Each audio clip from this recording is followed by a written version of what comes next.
SmileDog documentary by creepypastas. SmileDog's story consists of a classic horror setup. An amateur writer visits the house of a lady who supposedly has a story for which he can borrow from. Rather than speak, however, the lady has locked herself up in her room, crying and ranting about nightmares and visions and various other problems.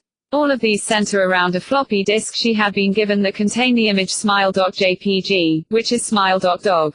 Other cases of this have cropped up. Viewing this image incites insanity, and no copy of the exact image exists on the web, though likenesses of it do.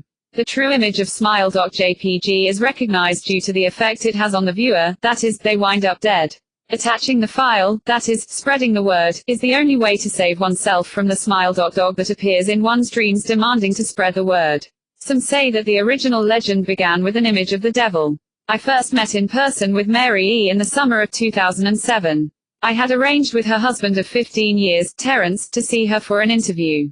Mary had initially agreed, since I was not a newsman but rather an amateur writer gathering information for a few early college assignments and, if all went according to plan, some pieces of fiction.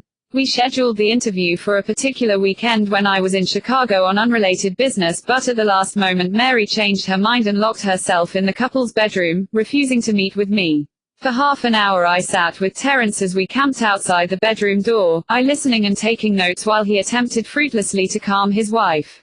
The things Mary said made little sense but fit with the pattern I was expecting. Though I could not see her, I could tell from her voice that she was crying, and more often than not her objections to speaking with me centered around an incoherent diatribe on her dreams, her nightmares.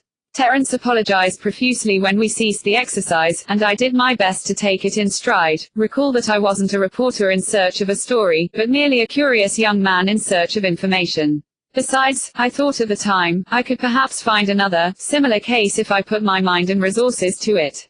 Mary E. was the sysop for a small Chicago-based bulletin board system in 1992 when she first encountered SmileDog.jpg and her life changed forever. She and Terence had been married for only 5 months. Mary was one of an estimated 400 people who saw the image when it was posted as a hyperlink on the BBS, though she is the only one who has spoken openly about the experience. The rest have remained anonymous, or are perhaps dead. In 2005, when I was only in 10th grade, SmileDog.jpg was first brought to my attention by my burgeoning interest in web-based phenomena. Mary was the most often cited victim of what is sometimes referred to as SmileDog. The being SmileDog.jpg is reputed to display. What caught my interest, other than the obvious macabre elements of the cyber legend and my proclivity towards such things, was the sheer lack of information, usually to the point that people don't believe it even exists other than as a rumor or hoax. It is unique because, though the entire phenomenon centers on a picture file, that file is nowhere to be found on the internet. Certainly many photo-manipulated simulacra litter the web, showing up with the most frequency on sites such as the image board 4chan, particularly the X-focused paranormal subboard. It is suspected these are fakes because they do not have the effect the true SmileDog.jpg is believed to have, namely sudden onset temporal lobe epilepsy and acute anxiety.